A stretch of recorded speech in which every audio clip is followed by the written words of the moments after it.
Assalamualaikum warahmatullahi wabarakatuh. Kami dari kelompok 10 akan menyampaikan presentasi materi mengenai audit lembaga pemerintah.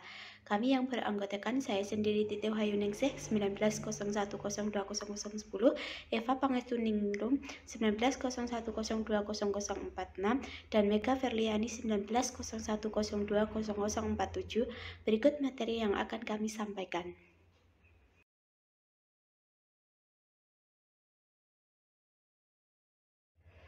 Perbedaan pengawasan dan pemeriksaan audit. Secara teknis, profesional pemeriksaan APBN atau APBD hanya dapat dilakukan oleh institusi yang memiliki wewenang untuk melakukan audit.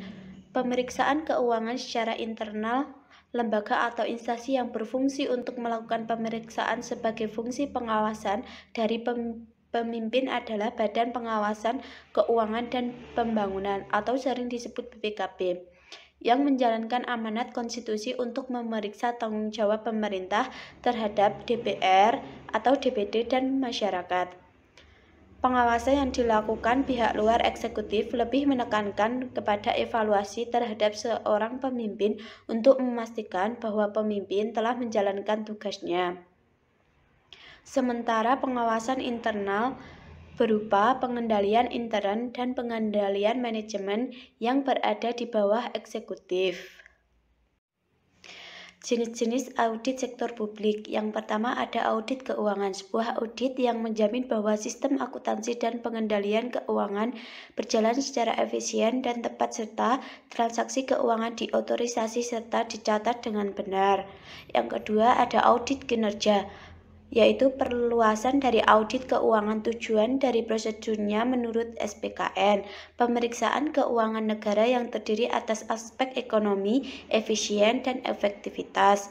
Yang ketiga, ada audit ekonomi dan efisiensi, yaitu audit yang bertujuan untuk menentukan suatu entitas yang telah memperoleh, melindungi, menggunakan sumber daya yaitu karyawan, rumah, gedung, ruang dan peralatan kantor secara ekonomis dan efisien. Yang keempat ada audit efektivitas. Audit ini bertujuan untuk menemukan tingkat pencapaian hasil atau manfaat yang diinginkan dan kesesuaian hasil dengan tujuan yang diterapkan sebelumnya. 5. Audit investigasi adalah kegiatan pemeriksaan dengan lingkungan tertentu. Periodenya tidak dibatasi, spesifik pada area-area pertanggungjawaban yang diduga mendukung indikasi penyalahgunaan wewenang. Aparat pengawasan intern pemerintah.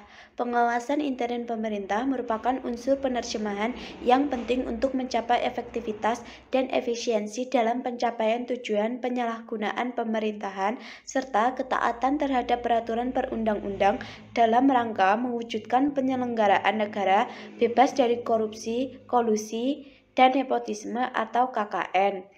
Adapun aparat pengawasan intern pemerintah antara lain BPKB, Inspektorat Jenderal, Inspektorat Provinsi, dan Inspektorat Kabupaten ataupun kota.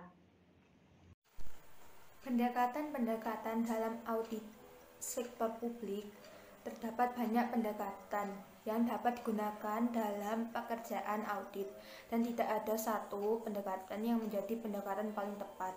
Secara garis besar, pendekatan audit ada 3, yaitu sebagai berikut. 1. Audit transaksi.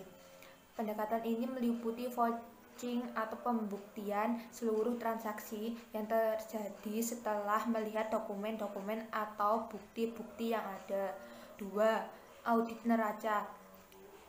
Pendekatan ini meliputi verifikasi seluruh aset dan kewajiban yang disajikan dalam neraca. 3. Audit sistem. Dalam pendekatan ini, auditor melakukan pengujian sistem akuntansi dan sistem pengendalian internal untuk melihat apakah terdapat suatu dasar yang dapat diandalkan sehingga sistem tersebut dapat digunakan.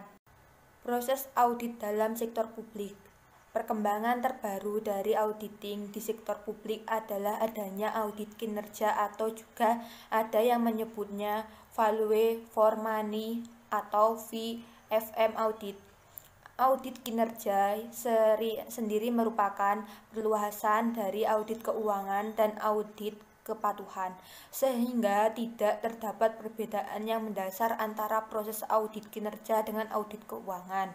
Sebelum melakukan audit, auditor terlebih dahulu harus memperoleh informasi umum organisasi guna mendapatkan pemahaman yang memadai tentang lingkungan organisasi yang diaudit, struktur organisasi, misi organisasi, proses kerja, serta sistem informasi dan pelaporan.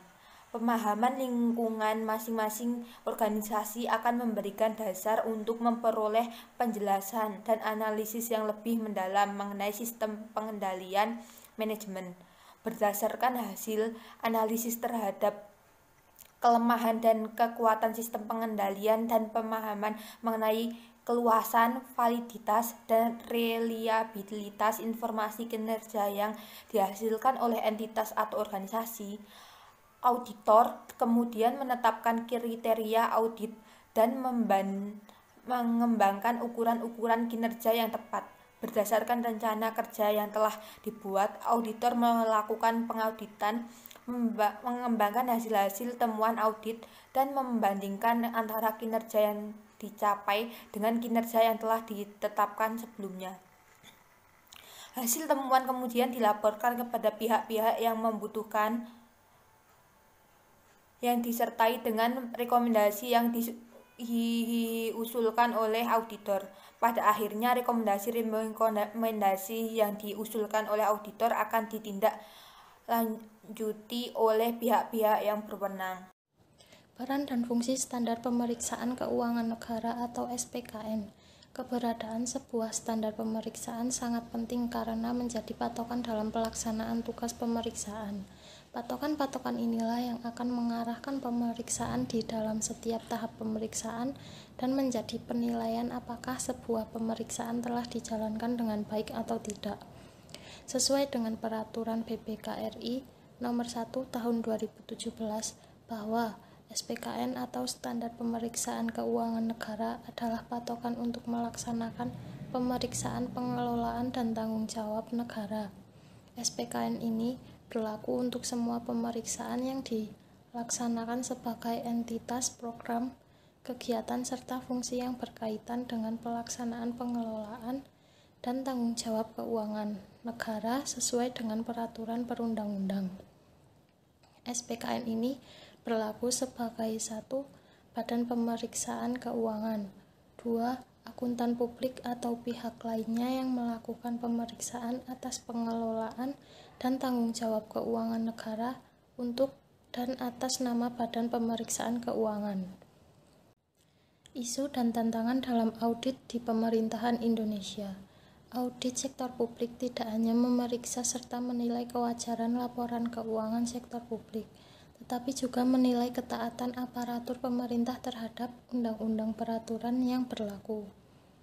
Dengan demikian, bila kualitas audit sektor publik rendah, akan mengakibatkan risiko tuntutan hukum atau legitimasi terhadap pejabat pemerintah dan akan muncul kecurangan, korupsi, kolusi, serta berbagai ketidakberesan.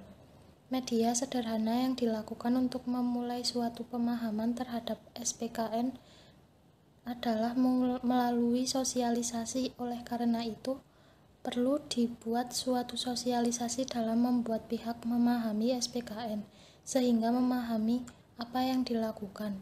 Sosialisasi diperuntukkan bagi satu auditor BPK yang bertujuan agar SPKN dapat diaplikasikan dalam pemeriksaan sehingga outputnya sesuai SPKN.